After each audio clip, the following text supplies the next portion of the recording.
Então vamos encerrar essa série que está sendo uma bênção. Nós estamos no ano da unidade, com unidade, somos uma comunidade há 61 anos que Jesus tem nos unido e nos feito igreja aqui nesse lugar. E aí a gente está desde novembro vendo vários assuntos, vários temas, várias gerações, várias áreas da igreja na perspectiva da unidade. E aí em julho nós então escolhemos uma carta. E a carta escolhida foi a carta de Tiago. E nós estamos então lendo a carta de Tiago durante todo o mês de julho, que se encerra hoje, com o final do capítulo 5. Então, se você perdeu algum trecho da carta, só você ir lá no nosso canal, no YouTube, e procurar lá o culto, cuja mensagem tem o trecho que você perdeu, e nos domingos e nas quartas, a gente vai assim alternando, e nós lemos então toda a carta de Tiago nos cultos desse mês de julho. É uma carta muito rica, muito prática, e nós vamos terminar nessa noite. Diz assim: portanto, irmãos, sejam pacientes até a vinda do Senhor. Eis que o lavrador aguarda com paciência o precioso fruto da terra, até receber as primeiras e as últimas chuvas. Sejam também vocês pacientes e fortaleçam o seu coração, pois a vinda do Senhor está próxima. Esses dois versículos vão mostrar para nós que nós precisamos exercitar a paciência. Para alguns é mais fácil, para outros é mais difícil. Para mim é muito difícil. A tal da macrotumia. Deixa eu conferir aqui no original e ver se é essa a palavra que o Tiago usou. Vamos aqui para o capítulo 5, né? Tiago 5, 7. Aqui, ó, macrotumia. Essa palavra aqui mesmo, ó. Olha lá, ó. É a primeira lá, tá vendo? Ó? Macrotumesate. Macrotumesate, que quer dizer, seja paciente, exerça a macrotúmia. É a ação da macrotumia. Macrotumesate. E nós vimos essa palavra lá no fruto do Espírito, lembra dela? Macrotumia. Macro, a gente sabe o que é o contrário de micro. Né? Micro é pequeno, macro é grande. E tumia é a raiz da palavra tumoi, que aparece na obra da carne, em contraposição ao fruto do Espírito. Então, tumoi, que é traduzido em algumas versões por ira, e em breve a gente vai ter uma versão, se Deus quiser, dessa vez a Sociedade Bíblica vai atender o nosso pedido. E na minha ótica, a melhor tradução de tumoi seria raiva. Ou como era na Almeida mais antiga, que era cólera. Só que aí teve uma tal doença chamada cólera, aí na década de 80, 90, e aí eles preferiram nas atualizações, nas novas versões, mudar a palavra cólera para não confundir com a doença, e aí colocaram ira. Eu acho que não é um erro de tradução, o Paulo, que é o gerente de tradução da Sociedade Bíblica, já me provou que não é um erro.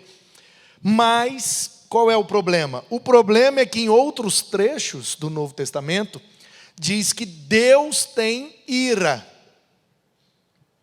E aí como é que ira pode ser obra da carne e pecado se Deus tem ira? E aí eu fui conferir no original e quando diz que Deus tem ira, a palavra não é tumoi, a palavra é orgis. Quando Paulo, por exemplo, escreve aos Efésios, orientando, olha, que o sol não se ponha sobre a sua ira, irai-vos e não pequeis. Como assim? Tem a possibilidade de eu ficar irado e não pecar? Tem, quando é orgis. Quando é tumoi, é a explosão raivosa, aí é pecado, porque é obra da carne. Então qual a diferença? Muito simples. O tumoi é a explosão, explosão raivosa, colérica. Já a orgis, não, a orgis é uma atitude santa para reparar uma injustiça. Exemplo prático muito simples de entender a diferença de ira e raiva. Vamos supor que eu saí daqui, entrei ali no banheiro e lá tinha um adulto abusando de uma criança. Ok? Então eu entro lá naquele banheiro, eu não conheço aquele adulto, eu não tenho nada contra ele. Eu não estou com raiva dele. Mas, a partir do momento que eu vejo que ele está de forma injusta oprimindo aquela criança, fazendo seja lá o que for, eu vou na direção dele de forma veemente, agressiva, né? Dependendo da situação, até um pouco violenta, mas eu preciso acabar com aquela injustiça. Não porque eu estou com raiva, mas porque eu estou exercendo a ira, porque eu identifiquei uma injustiça e agi na direção de acabar com ela. Então, Deus faz isso em relação a nós. Por isso que a ira de Deus está derramada sobre a humanidade. Porque nós fomos injustos com Deus. Ele deu tudo que a gente precisava, sem a gente merecer, e a gente peca contra Ele. Injustiça, e aí a ira dele está derramada. Então, se a gente não tiver um jeito de se proteger dessa ira, ela vai nos consumir no dia do juízo. A única coisa que protege é a graça dele, através da salvação, pelo perdão no sacrifício do seu filho. Então, de forma que se eu sair ali e você falar mal da minha roupa, falar mal da minha barba, falar mal do meu cabelo, e aí eu não gostar e eu vou agir na sua direção de forma agressiva, um pouco violenta, com a mesma intensidade que eu agi lá no banheiro para tirar o cara de cima da criança que estava sendo oprimida, eu posso ir para cima de você, mas porque eu estou agora com raiva, eu estou frustrado, decepcionado, eu estou contrariado e eu não consegui controlar essa minha indignação, essa minha contrariedade, essa minha frustração, porque havia um jeito de eu controlar através do fruto do Espírito, pelo domínio próprio, e eu deveria agir com a macrotumia. Então, tumia, né, a raiz da palavra tumoi. Se tumoi é a explosão, então tumia, na analogia, eu prefiro dizer que então o significado aí seria pavio. O que é que gera a explosão? Então, macrotumia seria então a ideia de ter um pavio longo. Por isso que algumas versões traduzem como longanimidade. Então, pavio curto, explode logo, obra da carne. Pavio longo, fruto do Espírito. Então, o Tiago está se valendo dessa mesma ideia de Paulo. E tem gente que diz que Tiago e Paulo são contraditórios, que eles se contradizem, porque Paulo fala da salvação pela graça, mediante a fé, e o Tiago diz, você tem fé? Então me mostre suas obras. E numa leitura superficial e desavisada, a gente acha que eles estão se contradizendo. Mas o Tiago não está dizendo que a salvação é pelas obras. Ele está dizendo que a salvação é para obras. Então, a gente não é salvo por meio de nada que façamos ou deixemos de fazer, porque somos salvos pela fé no que Cristo fez. Porém, uma vez salvo, a gente se sente na dívida, porque fomos salvos pela graça. Não tivemos que pagar o preço. Nós gozamos do benefício sem pagar o custo. Então, isso é a graça. E aí a gente se sente, então, devedor. E nessa condição de devedor, a gente se sente impelido a fazer o bem a retribuir essa graça de forma graciosa, e por isso que o Tiago diz que todos os salvos acabam evidenciando a sua salvação através de suas boas atitudes. E ele está dizendo aqui que quando a gente é salvo, que quando a gente tem o Espírito, o fruto do Espírito, como Paulo já tinha dito em Gálatas, é essa paciência, é essa capacidade de esticar o pavio. Não é fácil, mas é possível. Então a gente precisa exercitar. E a gente está lendo essa carta na perspectiva do aperfeiçoamento. Porque o Tiago o tempo inteiro vai dando essa dica de que, olha, Deus está fazendo tudo isso para aperfeiçoar vocês. E se Cristo é o perfeito, aperfeiçoar é se parecer mais com Cristo. Então ele está dizendo que precisamos ser aperfeiçoados nos nossos relacionamentos. Em primeiro lugar, exercitando a paciência. Porque se a gente perder a paciência, a gente perde um relacionamento. Sim ou não? Porque a longevidade de um relacionamento, às vezes está intimamente ligado à quantidade de paciência e de perdão que foi exercido ao longo daquele relacionamento. Não tem como ter um relacionamento longevo, duradouro, sem que nesse tempo, se é que ele teve tempo hábil, não houve necessidade de exercer paciência. Não tem como, não tem como, não tem como. Uma vez nessas minhas, você sabe que de vez em quando eu gosto de ir atrás de quem sabe mais do que eu para poder aprender. E numa dessas, eu sentei na frente de um pastor muito experiente, extremamente produtivo, respeitado, admirado. E eu perguntei para ele: pastorzão, resuma o ministério pastoral em uma frase para mim. Qual é o sucesso do ministério pastoral? Para ser pastor bem-sucedido. Não nessa ótica capitalista, financeira, econômica, mercadológica, bem-sucedido com relação a essas coisas que se podem pegar. Não, bem-sucedido no sentido cristão da coisa, Fazer discípulos, expandir o reino, ter um ministério que seja de longo prazo, que seja duradouro, que seja abençoado, que faça, que seja multiplicador, abrangente, relevante, influente e tal. E aí eu perguntei, e eu não precisei explicar isso para ele, porque tem a cabeça muito boa. E aí eu perguntei: qual é então, pastor, o segredo do sucesso no ministério pastoral? E ele respondeu: é a largura da goela.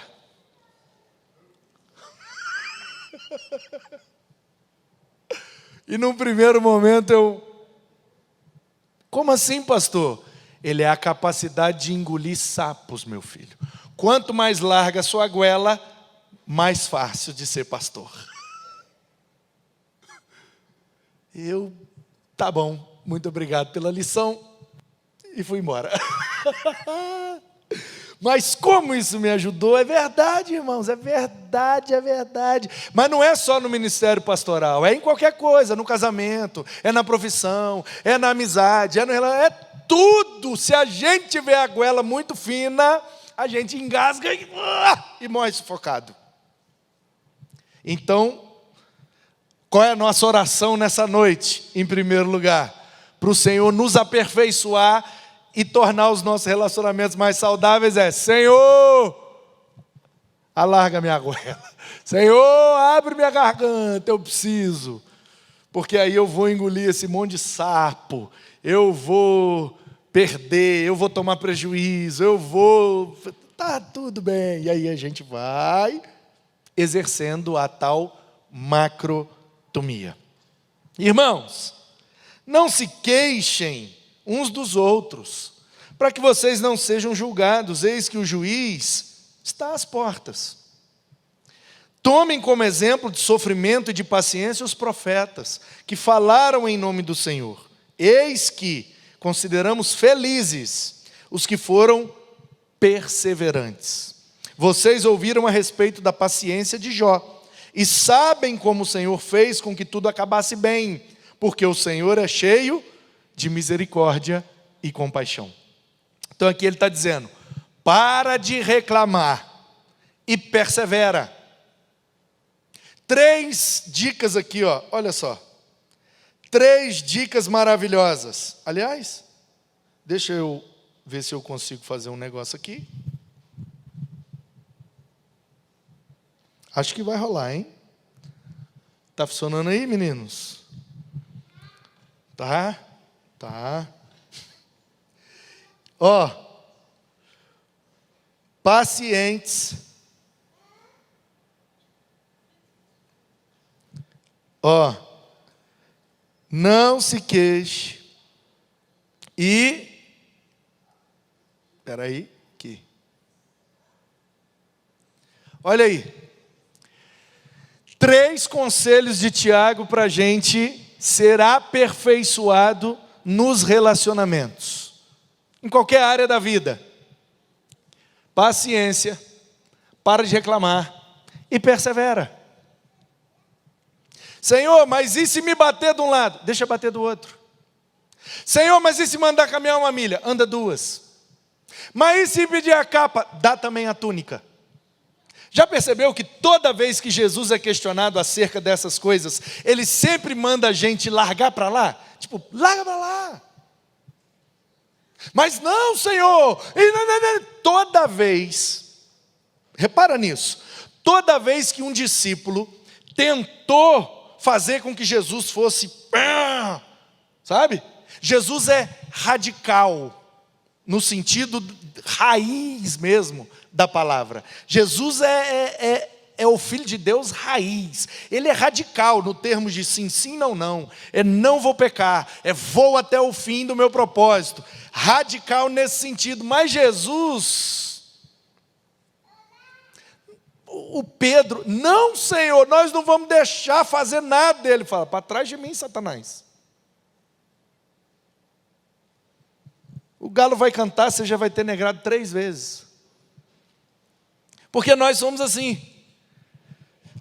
Que nós vamos, mas não é que o pau quebra mesmo, a gente, eita. Então, o Tiago está dizendo, irmãos, para a gente continuar como igreja, com unidade, sendo aperfeiçoados, temos que ter paciência, parar de reclamar e perseverar. Anda mais 1 milha, tenta mais uma vez. Mas eu, pastor, já perdoei 19 vezes. Falta 30 ainda. 30 não, né? 300 e não sei quanta. Eu fiz 7 vezes 7, como se fosse 49. Não, é 70 vezes 7.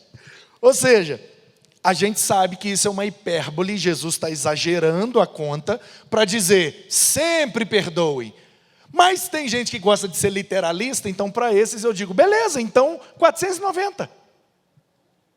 Eu duvido que você já teve que perdoar alguém pela mesma coisa 490 vezes.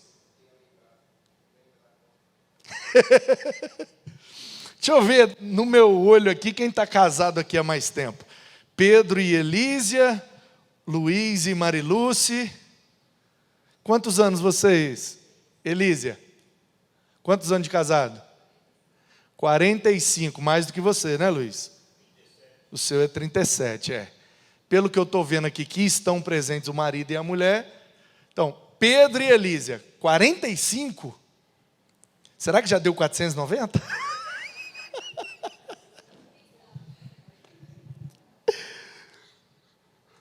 Eu não sei se já deu 490 que o Pedro teve que perdoar a Elísia, ou Elísia teve que perdoar o Pedro 490 vezes pela mesma coisa. O que eu sei é, se eles não fossem pacientes, se eles não parassem de reclamar e não fossem perseverantes, não estavam casados até hoje.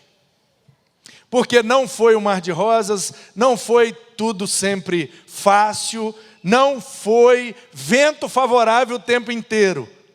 Mas, se estão aqui juntos, 45 anos depois, é porque certamente houve paciência. Em algum momento eu quero reclamar, mas agora não. E perseveraram. Então por que é que às vezes a gente perde a saúde ou até mesmo perde os nossos relacionamentos? Porque falta paciência, sobra reclamação. E aí a gente não consegue perseverar. E aí o texto termina dizendo, olha, que Deus é cheio de misericórdia e compaixão. Miseris cardios. Ele bota o coração na nossa miséria. E Ele tem compaixão, ou seja, Ele sente o que nós sentimos, né? Copatos. Ele sente o que nós sentimos, coloca o coração na nossa miséria. É isso que significa misericordioso e compassivo. E se Ele faz isso por nós, sendo nós pecadores contra Ele todos os dias, Ele já me perdoou, não foi 490 não, irmão. Foi 49 milhões de vezes que Deus já me perdoou. Porque eu perco as contas de quantas vezes eu peco num dia. E quantos dias eu tenho de vida? Então o que o Tiago está dizendo aqui é, se Deus, que perdoa a gente o tempo inteiro, porque a gente está o tempo inteiro errando e falhando contra Ele, quem somos nós para não ser misericordioso e compassivo com os nossos irmãos? Porque como nos ensinou a orar, Jesus perdoa os meus, como eu perdoo os dos outros. Então nós precisamos viver nessa dinâmica de paciência, parar de reclamar e perseverar, que é isso que leva a gente para frente.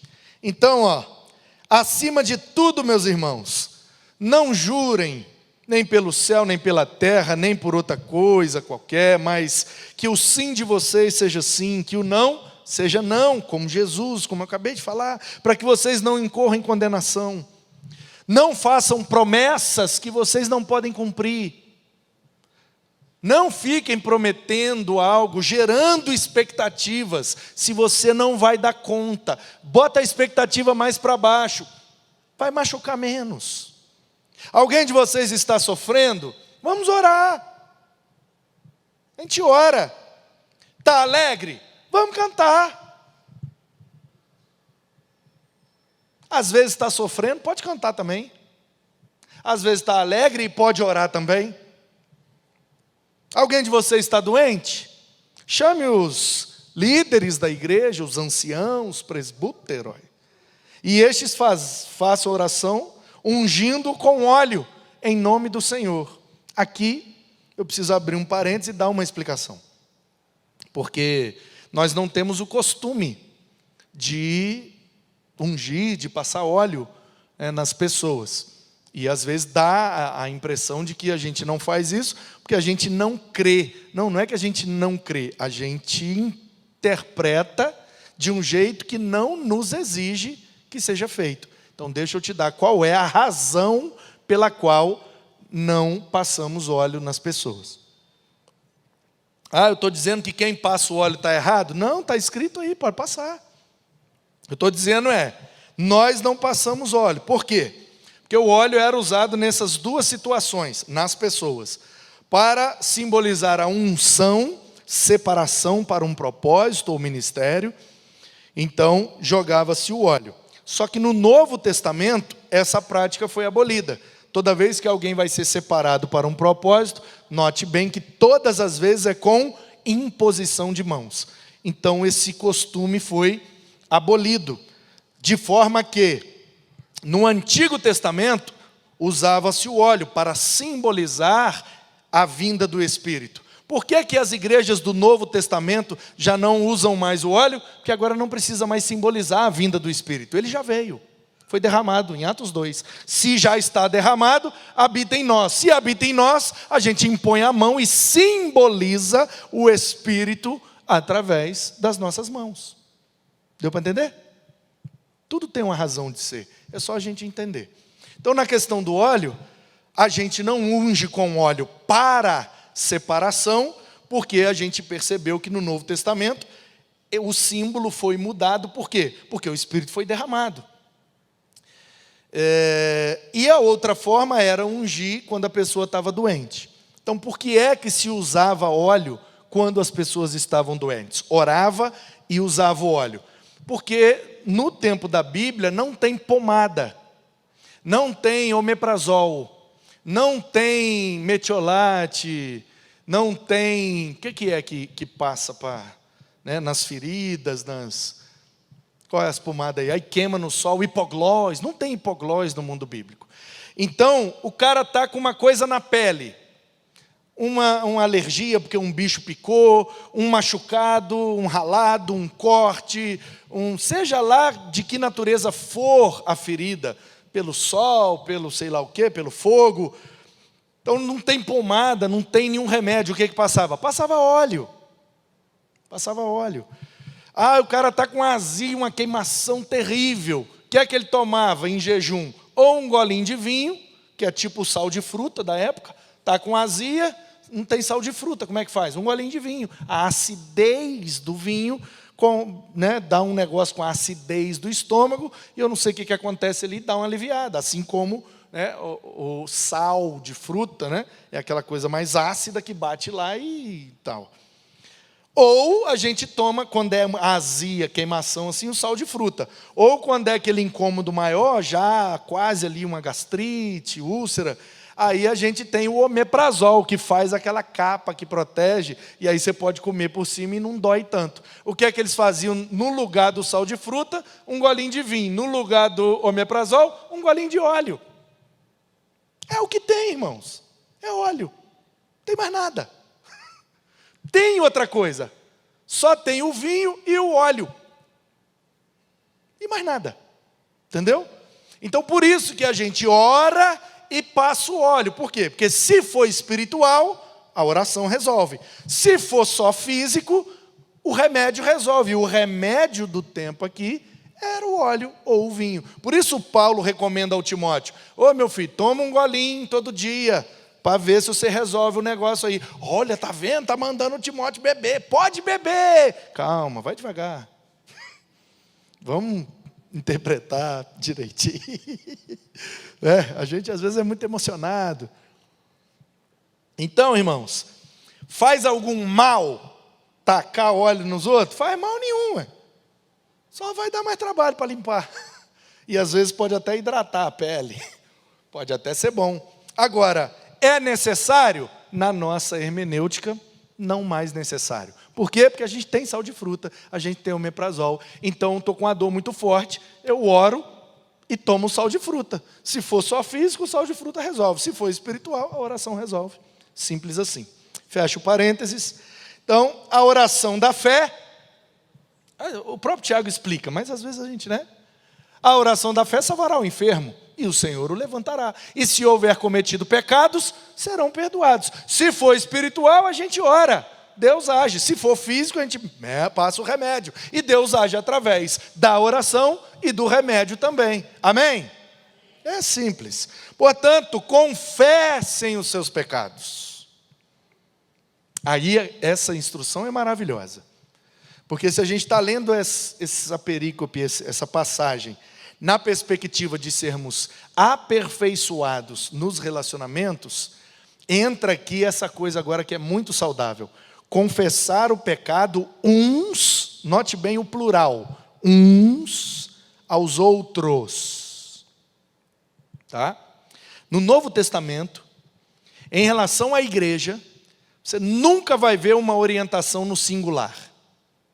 Não é um ao outro, não é você é, eu sou, ele é, onde estiver um só. Não.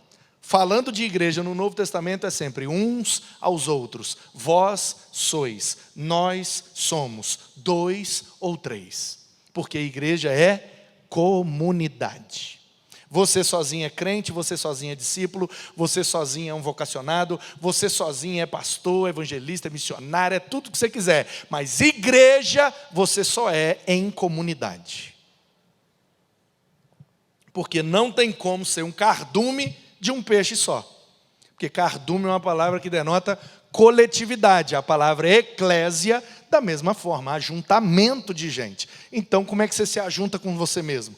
Uma pessoa sozinha não pode ser eclésia. Portanto, 2 ou 3. Uns aos outros. Vós sois, nós somos. E aí, ele está dizendo, vocês precisam confessar os pecados, para que sejam, isso aqui é maravilhoso, curados. Não é perdoados. Perdoado já foi. A oração da fé salvará o enfermo. O Senhor levantará. Se houver cometido pecado, serão perdoados. Perdoado já foi. Então eu orei com fé, eu aceitei Jesus, faço parte da igreja. E agora, como é que eu continuo sendo aperfeiçoado? Confessando pecados.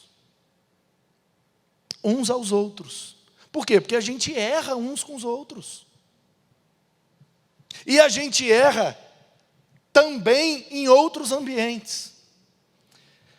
Esse princípio ou essa disciplina espiritual é chamada de prestação de contas. Isso é muito importante na vida discipular.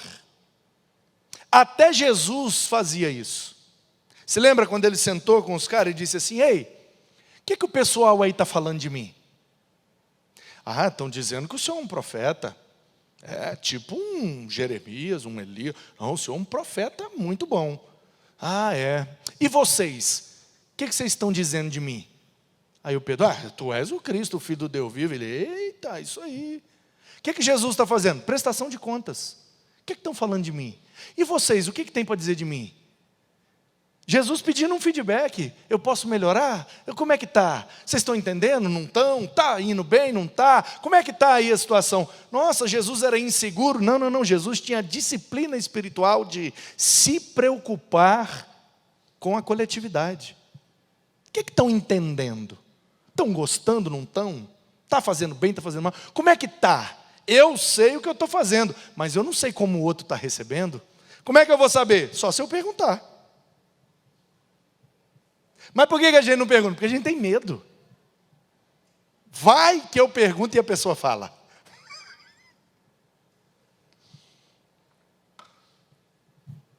A gente precisa ter essa coragem, irmãos, para sermos aperfeiçoados no relacionamento. Hein? Como é que está a nossa amizade? Tem alguma coisa que eu preciso melhorar? Faz uma lista aí para mim. A gente precisa ter essa coragem. Disciplina espiritual, prestação de contas. Isso faz parte da vida discipular. Se eu estou discipulando alguém, esse alguém precisa prestar conta. E aí, leu a Bíblia?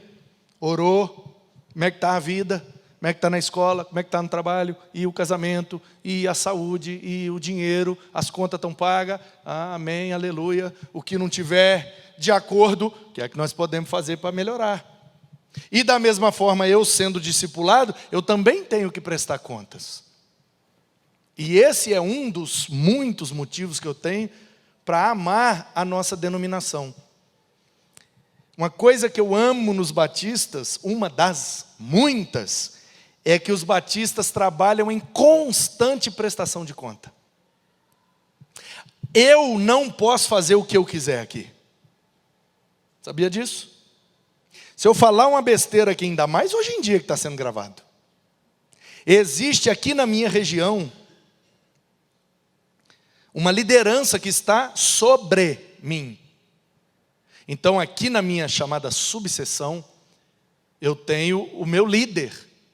E o presidente aqui da minha subseção, da Ordem dos Pastores Batistas do Brasil, seção São Paulo, subseção extremo leste da capital, é o pastor Josivan. Ele é meu presidente, ele é meu líder. 2 anos. E aqui na minha subseção tem alguns pastores que foram nomeados para comissão de ética. Se eu falar alguma coisa aqui que contraria um princípio batista, ou um ponto da nossa declaração doutrinária, ou tem alguma atitude que contraria o nosso código de ética, eu sou chamado a atenção, posso perder minha carteira, posso ser desfiliado e posso perder o ministério. Ou seja, pisa fora da faixa não, meu querido. Tem alguém sobre você. Você tem que prestar conta para alguém. Ah, mas e o pastor Josivan? Acima dele tem o presidente de São Paulo, que é o pastor Sérgio, lá da Vila Medeiros. Mas e o pastor Sérgio presta conta para quem? Para o presidente do Brasil, que é o pastor Adilson, lá de São José do Rio Preto. E o pastor Adilson presta para o cara da América Latina, que presta para o cara da Mundial. Ah, então esse cara da Mundial não presta para ninguém. Não, ele presta para Deus, presta para o conselho que regula ele, e é só 2 anos. Porque, por exemplo, eu hoje presto conta ao pastor Josivan, que presta conta ao pastor Sérgio, que presta conta ao pastor Adilson. Mas daqui a 1 ano e meio, mais ou menos, muda tudo.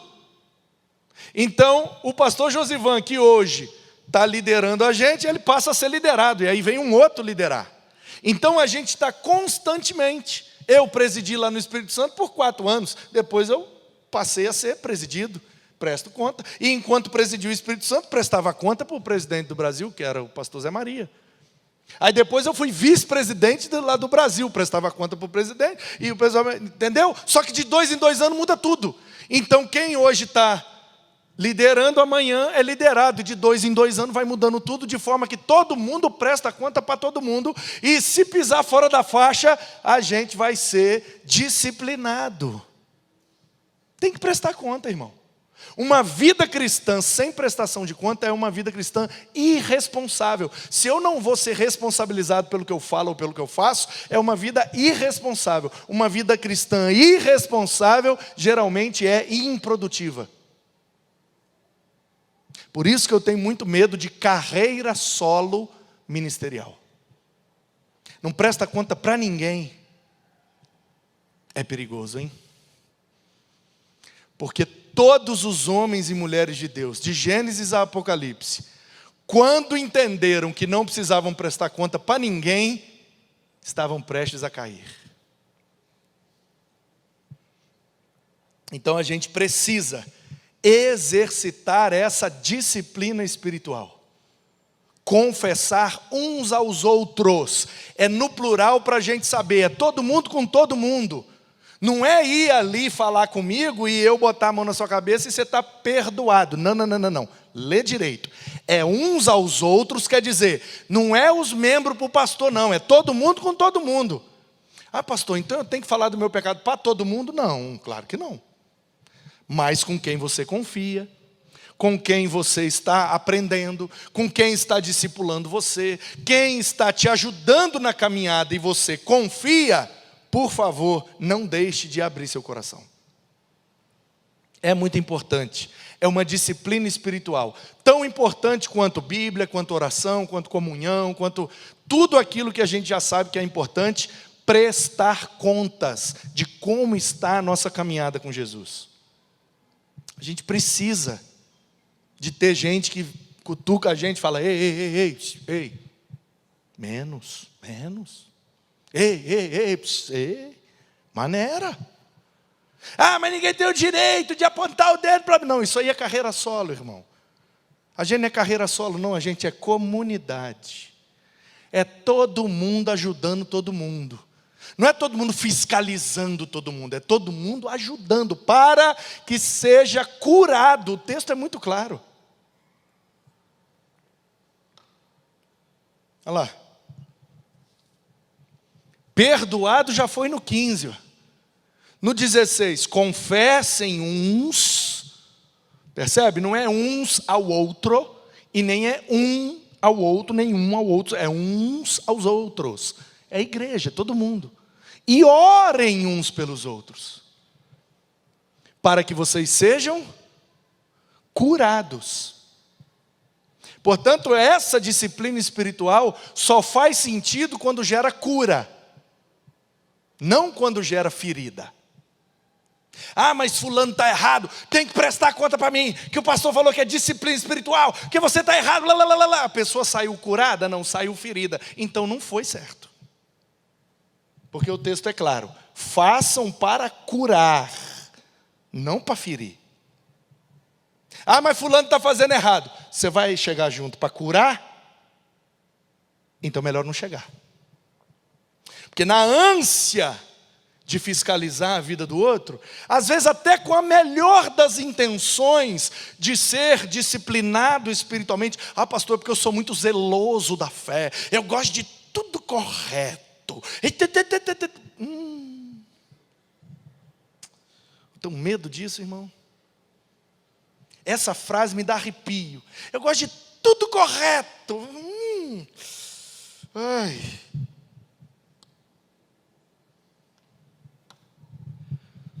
Aí o que a gente faz? A outra pessoa ali está lá, está errando. Está errando. Mas o que o Tiago diz? É ela que confessa. Não é eu que vou lá e jogo na cara dela, não é?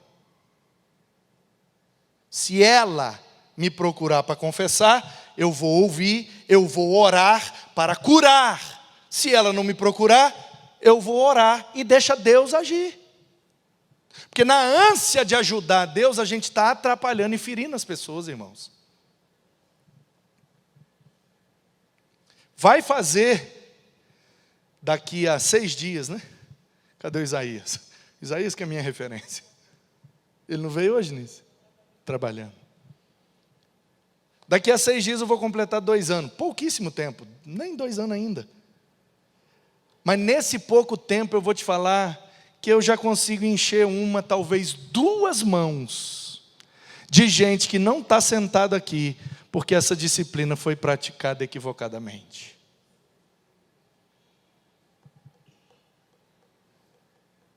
O texto é claro, é o pecador que confessa, não é você que cobra. Pastor, mas ele está no erro. Espere ele confessar. Se o Espírito não o convencer do erro e ele não confessar, deixa Deus tratar com ele. Por quê? Porque se você chegar, ao invés de curar, você vai ferir. E posso te falar um negócio?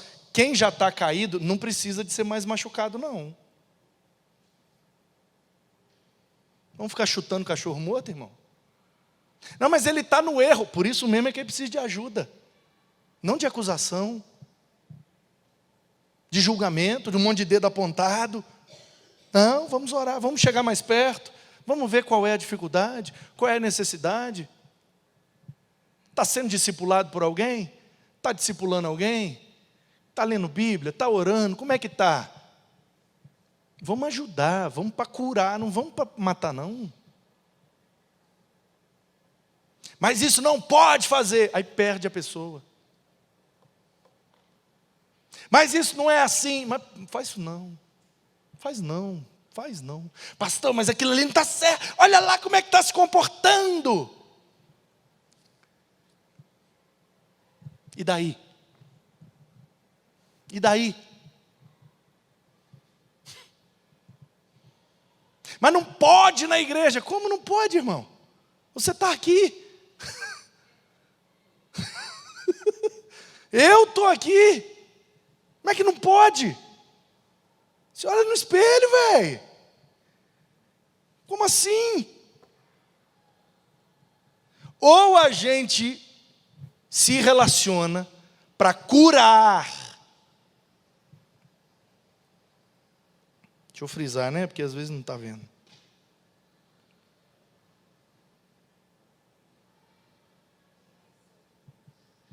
Deu para ver?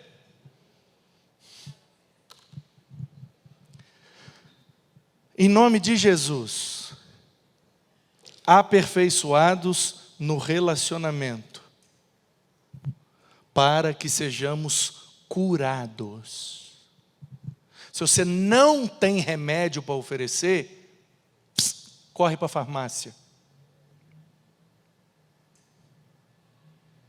Porque você sabe, a diferença de remédio para veneno é a dose.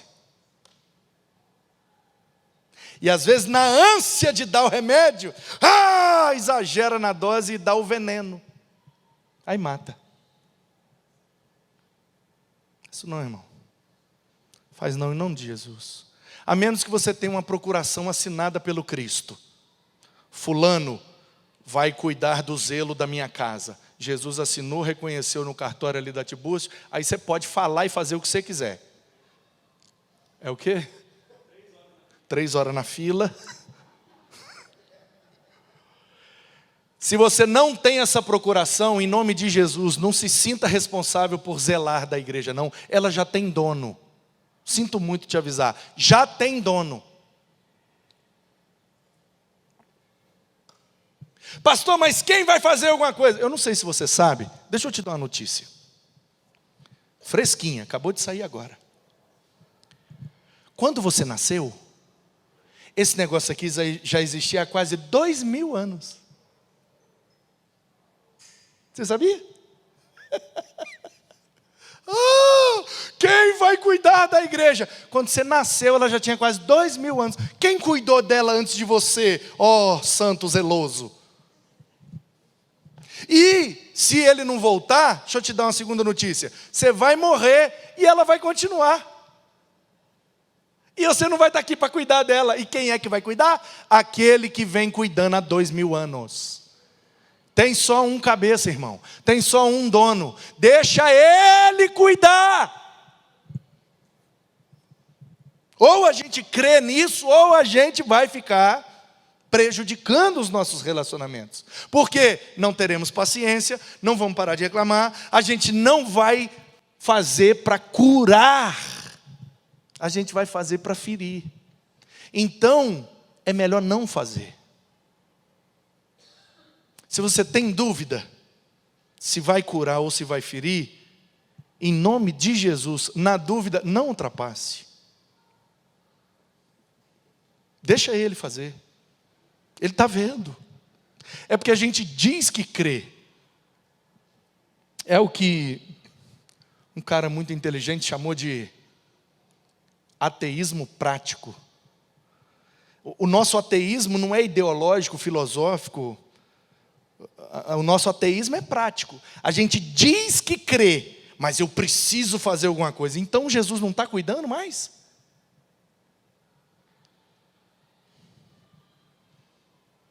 Hoje eu estava orando com os pastores, meio-dia. Os pastores batistas de São Paulo se unem virtualmente para orar todo dia, meio-dia.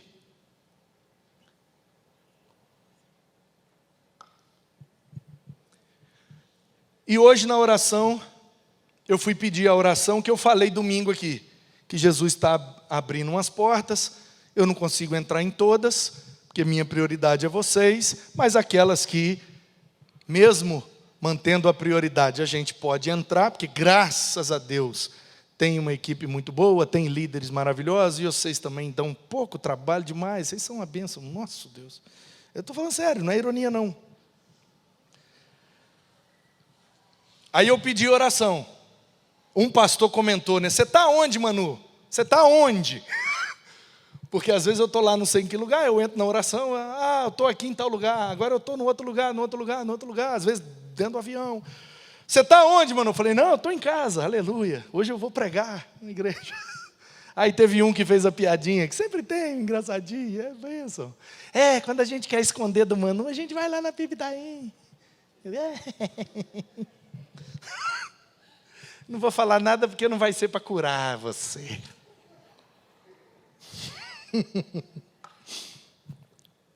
Mas irmãos, aí teve um pastor que falou assim, não Manu, agora sem brincadeira, como é que você faz, cara, quando você não está lá no Itaim, quem é que cuida? Eu falei, é o mesmo que cuida há 61 anos. É o que cuidou quando a igreja foi organizada e o pastor Mário era lá da PIB de São Miguel e depois veio o outro. É o mesmo que cuidou quando o pastor faleceu. É o mesmo que cuidou quando o pastor foi embora. É o mesmo que cuidava quando o pastor Arídio montava naquele ônibus e sumia. É o mesmo que cuida, irmão. É o mesmo que cuida até hoje. A gente vai acreditar nesse negócio ou não? Hein? Jesus é o cabeça, o Senhor é meu pastor, mas a gente vive como se não fosse. É Ele que cuida de nós, mas a gente vive como se não fosse. Porque por que eu preciso me intrometer na vida do outro? Eu não creio que Ele está cuidando? Aquele que começou a boa obra em vós, vai completar até o dia de Cristo. Deixa Ele completar a obra em cada um e para de estragar a obra dele. Você já viu um pôr do sol? É bonito, né? Então, porque quando ele põe a mão, ele faz um negócio bem feito. Aí às vezes a gente quer botar a nossa mão para ajudar ele. Que a gente é muito... Não, deixa eu ajudar Deus, porque eu acho, é assim, eu não tenho certeza se ele está cuidando bem da igreja dele, então deixa eu ajudar, né? Porque eu tenho muito zelo com a casa do Senhor. Oh, irmão. Então,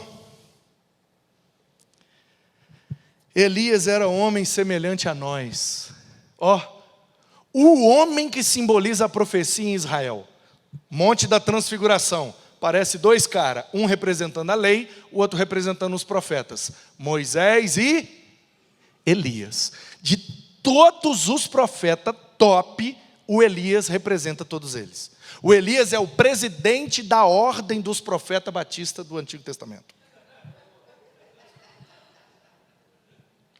E o Tiago está dizendo, o Elias, semelhante a nós, sujeito aos mesmos sentimentos. A palavra aí é patos, que pode também ser traduzido por sintomas. Pecador igual nós, é isso que o Tiago está dizendo. Ele não estava um nível acima de nós. Nós, meros membros normais, nós somos corpo. Mas o Elias, que representa a profecia, ele é o pescoço. E Jesus é o cabeça. O Tiago está falando não. O Tiago está falando, ele representa a profecia, ele é muito respeitado, ele foi muito top, mas é corpo pecador igual nós. Mas o que é que ele fez? Orou com fervor. Ah, pastor, nós temos que fazer alguma coisa pela igreja. Ora com fervor. Pastor, aquilo não pode ficar do jeito que está. Ora com fervor. Mas e aquela situação, pastor? Ora com fervor, irmão. E o Deus de Elias, que cerrou os céus e depois deu chuva abundante, vai cuidar de nós também. Depois ele orou. Pastor, eu já orei. Não mudou nada, o que eu faço? Ora de novo. É o que está escrito aí no 18, sim ou não? Orou de novo. Pastor, não deu resultado. Já tem 1 ano que eu estou orando e aquela pessoa continua daquele jeito que me incomoda demais. Ora de novo. Com fervor. De novo. Com fervor. De novo. Com fervor. De novo. De novo. De novo e de novo, até a chuva descer do céu, irmão. Porque o Elias só faz orar, quem manda a chuva é o Senhor.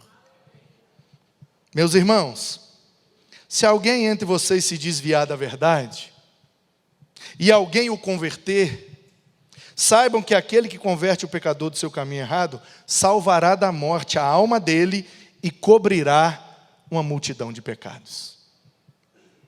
Nosso único papel aqui é com o objetivo de converter as pessoas para terem os seus pecados perdoados. Se a gente não vai ajudar a converter, melhor não fazer nada. Tenha paciência, pare de reclamar, persevere, confesse o seu pecado. Fica esse negócio de olhar o pecado do outro não, irmão. Confessar uns aos outros. Eu só posso falar do meu. E o do outro, só ele pode falar. Pastor, você está sabendo de fulano? Não, ele não me falou. Pastor, mas todo mundo viu. Ele não me falou. Se não me falou, eu não sei, irmão. Mas eu estou te falando então, é que você não é ele, né?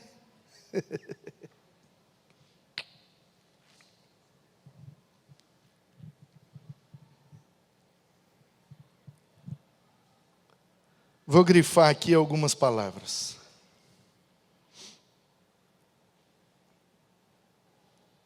Para a gente terminar essa série e tomar essa decisão nessa noite.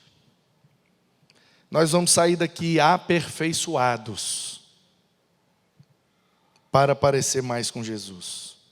E para que isso aconteça, a gente precisa Orar mais. Louvar mais.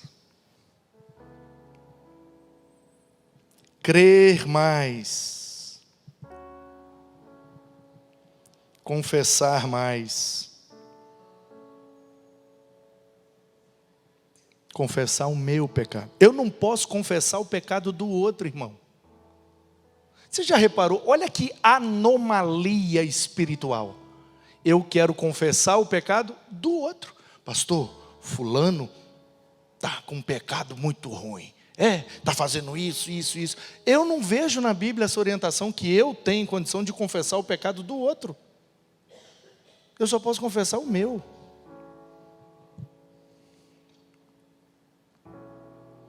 A gente precisa curar mais. Ser agente de cura, que ora e passa o óleo. Todos nós estamos feridos, em alguma área, de alguma maneira, em alguma profundidade. Todos nós temos nossas feridas. A gente não precisa ficar se ferindo mais. Vamos orar e passar óleo, orar e passar óleo, orar e passar óleo. Porque o que o Elias fazia? Orava com fervor.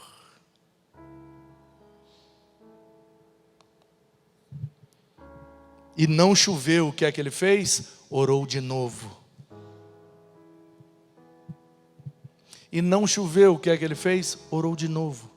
De novo, e de novo, e de novo, e de novo, até que choveu. Porque a solução não está no Elias, a solução está na chuva que vem do céu. O nosso papel é falar em nome dEle, orar com fervor e perseverar na oração. Orar de novo, de novo, de novo e de novo. Eu cheguei ali na quadra e vi alguma coisa que eu não gostei. O que é que eu tenho que fazer? Orar. Eu já orei, pastor. Cheguei e estava acontecendo a mesma coisa. Ora de novo. De novo, de novo, de novo e de novo. Até chover.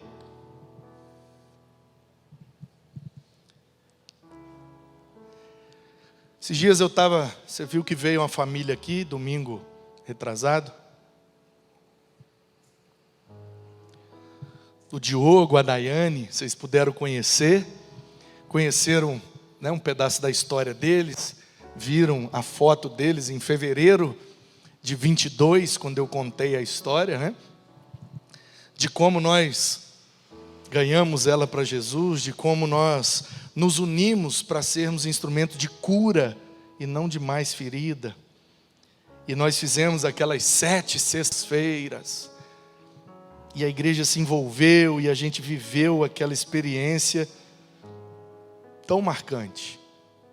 E ela foi batizada, eles se casaram, nasceu o Noah, que estava aqui na fila, 2 aninhos, foi para o culto infantil.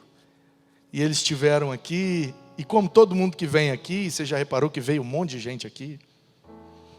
E eles eram lá do Condados, hein? Não era nem de Guaranhuns não, nem de Guarapari. Porque eu tive Condados, Guarapari e Guaranhuns. O Diogo e Daiane é lá, né? Antes de eu ser seminarista ainda. E aí, como todos eles que vêm, o que a gente faz? A gente vai para 25, a gente vai para o Brás, a gente vai para Paulista, o turismo nosso, parque, zoológico, sei lá o quê. E aí eu estava lá na 25 de março, estávamos entrando assim para pegar o metrô lá na São Bento, e vi um rosto conhecido.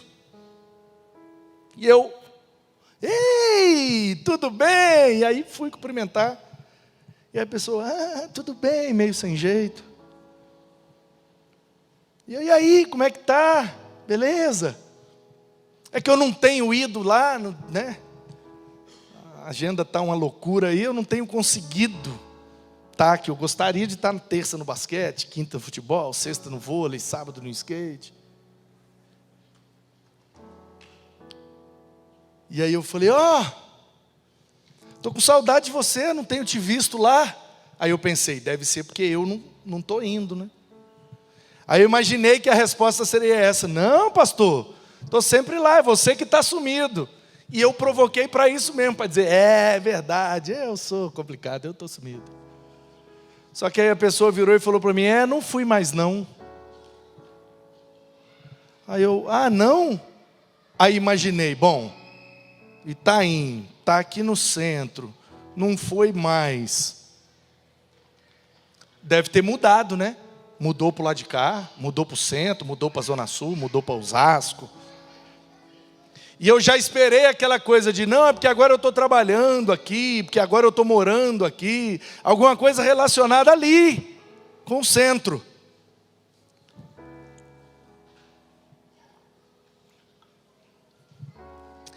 Só que eu tomei uma facada no coração, irmão.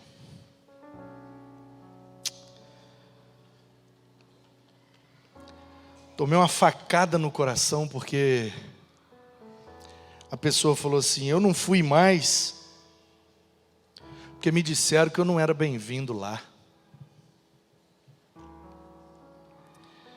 Eu falei, eu não acredito. Não tem como. A PIB está aí naquela quadra, não, impossível isso acontecer ali. Não, eu me recusei a acreditar.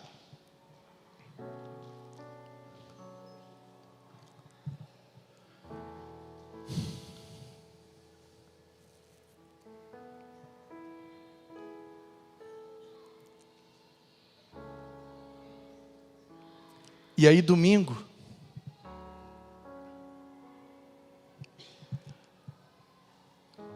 eu vi acontecer a mesma coisa.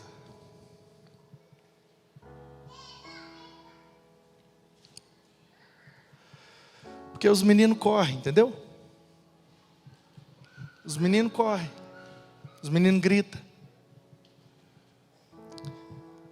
E não é pecado ser criança. E ainda que fosse,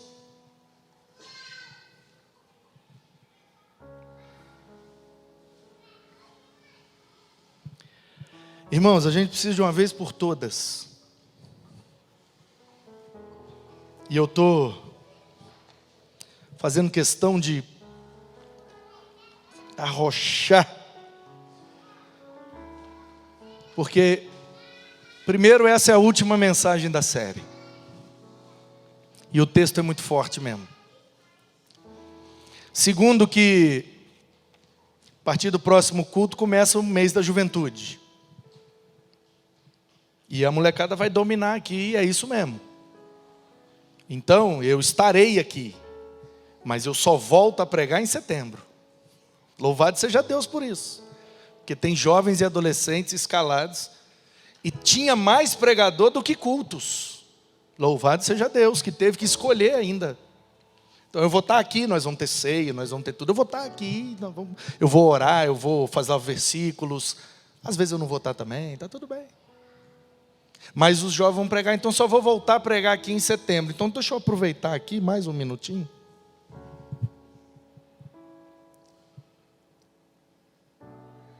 Irmãos, a gente não é perfeito não. Nenhum de nós. É difícil. A tal da paciência, o parar de reclamar, o tal da perseverança, esse negócio de curar, é difícil para todo mundo. Mas eu só queria que a gente se atentasse num detalhe, em nome de Jesus, assim, porque dá muito trabalho botar para dentro. Dá muito trabalho botar para dentro. É oração, é visita, é aconselhamento, é isso, é aquilo. A gente vai, investe tempo, dinheiro, e vai aquela luta, aquela batalha, como dores de parto.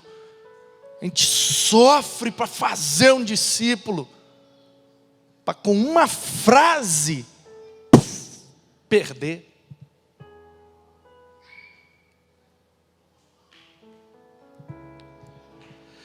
Então eu queria pedir a você,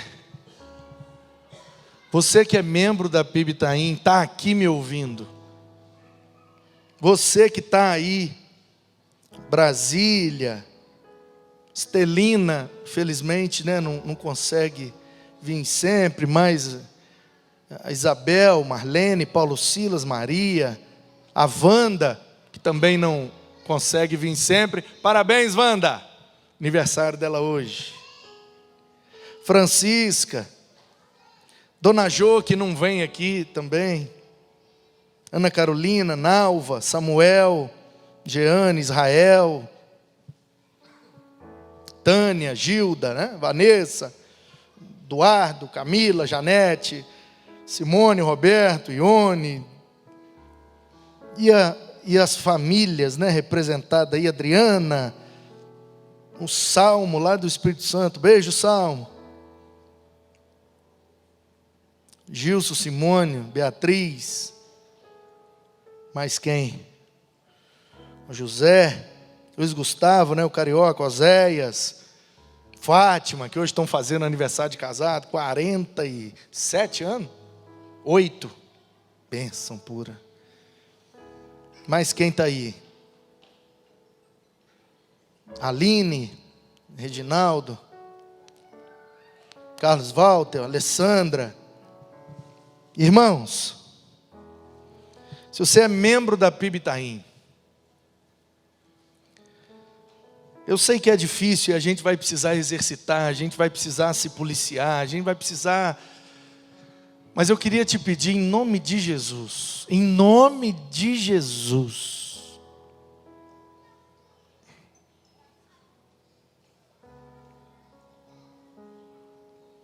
toma cuidado com o que você fala.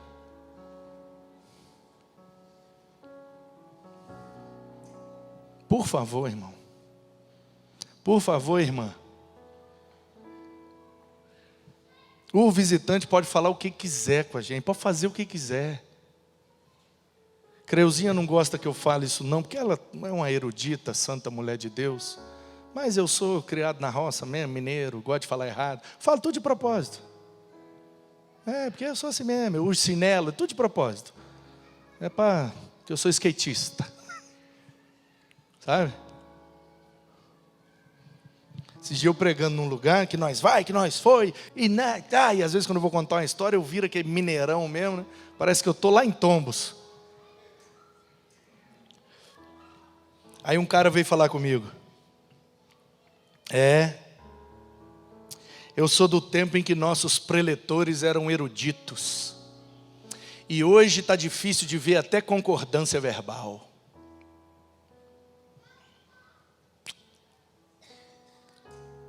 Preguiça que dá, né? Que preguiça.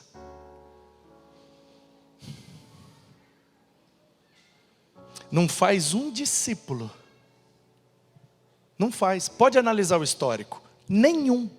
Nunca trouxe ninguém para dentro de um batistério. Mas abre a boca para gerar ferida ao invés de curar. Para que isso? Para que isso? Para que isso? Né? Quer ver meus títulos? Tem uma pasta dessa altura ali na minha gaveta. Né? Cheguei no... que não tem mais, né? Pós-doutor. Tem mais não.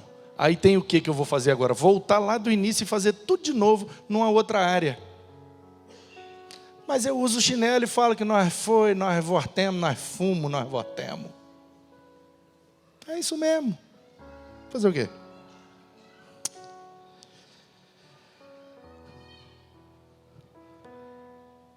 Eu estava de chinelo numa reunião importante da nossa denominação. E um pastor falou assim: você sabe que tem um versículo na Bíblia que fala para não escandalizar os irmãos, né? Aí eu falei, eu sei. Aí ele olhando fixamente para o meu pé, disse assim: e você não acha que esse versículo serviria nesse momento, não? Falei, eu acho que não.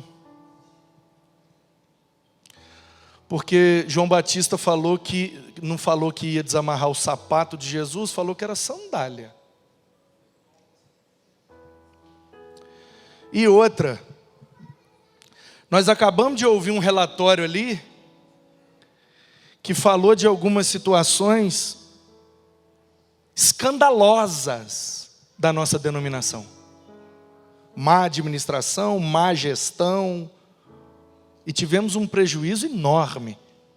E o senhor está mais escandalizado com o meu chinelo do que com a forma que nós estamos tratando o recurso do reino de Deus? Eu escandalizado com o relatório e o outro escandalizado com o meu chinelo. Depois a gente não sabe por que a igreja cresce e a sociedade não muda. Esse evangelho não muda ninguém, irmãos. Esse evangelho não faz sentido para ninguém.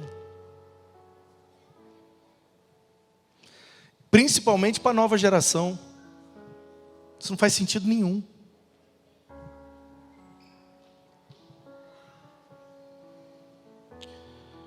Então, eu sou assim mesmo.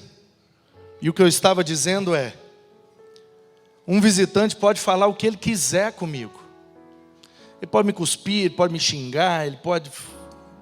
E aí era isso que eu ia dizer e que eu... Desculpa, Creuzinha. O visitante pode cagar na minha cabeça, irmão. Essa é a expressão que a Creuzinha não gosta que eu fale. O visitante pode cagar na minha cabeça.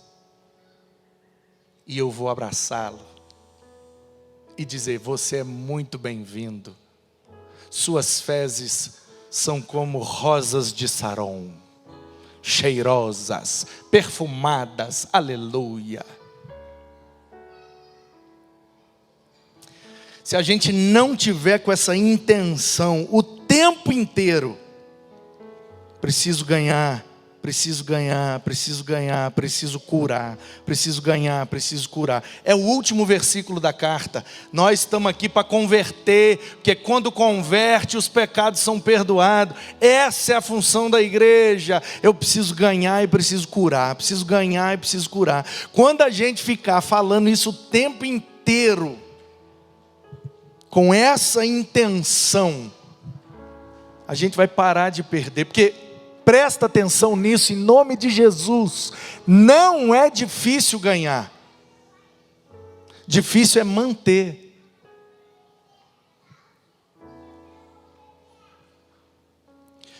Lembra aí, ó. Principalmente vocês que têm mais anos de PIB Itaim. Luiz, Nice, Kelly, Pedro tem relativamente, né? Mas tem uma turma que está aí há muito mais tempo, né? Que o Álvaro estava aqui, né? O marido da senhora estava desde... Vocês que estão há médio ou mais tempo aqui, se vocês puxar na memória aí, vocês me dão uma lista de cerca de 100 nomes, que vocês sabem que poderia estar aqui e não estão mais.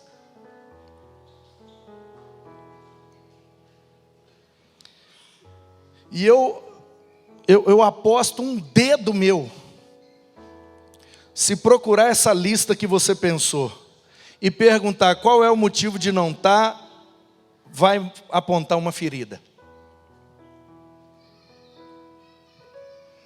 A minoria porque mudou, a minoria porque Deus chamou para outro lugar, a minoria é por questões saudáveis. A esmagadora maioria é por causa de feridas. Feridas de quem? Da gente. Porque a gente está insistindo em se achar dono da igreja, mas o dono dela é Jesus, irmão. Não, mas nós temos que zelar. Você não é zelador, é só o Edivaldo que é.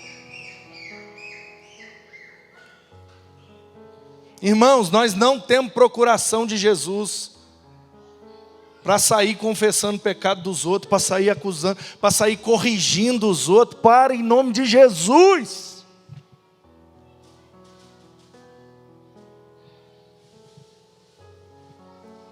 É muito ruim. Eu não queria viver essa experiência de novo, não. De coração. A única experiência dolorosa que eu tenho desde que eu cheguei aqui nessa igreja foi essa. Tem experiência dolorosa nenhuma. Tudo tranquilo, de boa, maravilhoso. Estou falando sério, não estou sendo irônico. Maravilhoso. Mas qual foi minha primeira e única facada no peito? Eu não estou indo mais lá, porque me falaram essa frase aqui, ó. E eu vim embora com esse negócio. Não é possível. Tem alguma coisa errada aí. Está mal contada essa história. E eu aqui, domingo. Aconteceu a mesma coisa. Eu falei, eu não acredito não. Então é verdade mesmo. Tem frase falada que está expulsando gente. Meu Deus, mas quanto trabalho que dá botar para dentro.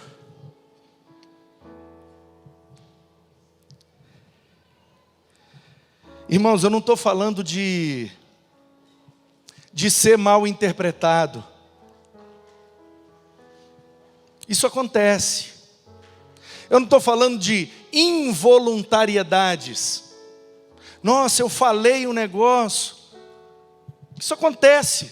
Aconteceu comigo, eu fiquei muito triste também uma vez. O cara na porta da igreja, eu igual eu faço aqui despedindo, e fui falar com o cara todo achando que estava elogiando. Rapaz, você está top, você está fininho, hein?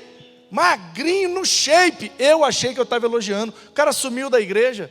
Gente, o que aconteceu? Sumiu.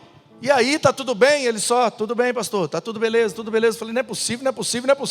Um dia eu com a esposa dele, eu falei aqui, fala só para mim, eu não vou falar nada, mas eu preciso saber, o que aconteceu? Aconteceu alguma coisa? Ela falou, aconteceu. O que foi? O senhor falou que ele é magro. Eu falei, pastor, porque na família dele, na cultura dele, na cabeça dele, magro não é legal. O bom é fulano tá forte, corado, bonito, robusto. O senhor falou que ele estava fininho, ele não gostou. Você está entendendo? Eu não estou falando disso. A gente pode correr o risco de ser mal interpretado, de querer agradar e desagradar. Eu não estou falando disso. Eu estou falando de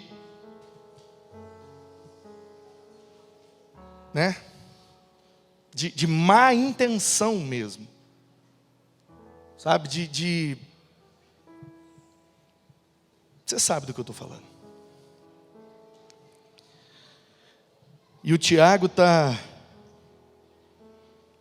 chamando a nossa atenção porque naquele tempo ele já via a dificuldade que era botar para dentro. E perseguição, e gente morrendo, e o pau quebrando, e é judeu, é grego, é romano, é perseguição de tudo que é lado, uma dificuldade de ser igreja no primeiro século, e o pessoal, botando para fora, querendo ser mais santo que Deus. Jesus deu ceia para o Judas. Tem isso na sua Bíblia também ou só na minha? Um aqui vai me trair, e ele sabe quem é. Ele não estava desavisado não, ele sabia. E depois ele deu um beijo e falou, meu amigo, com um beijo você trai o Filho do Homem?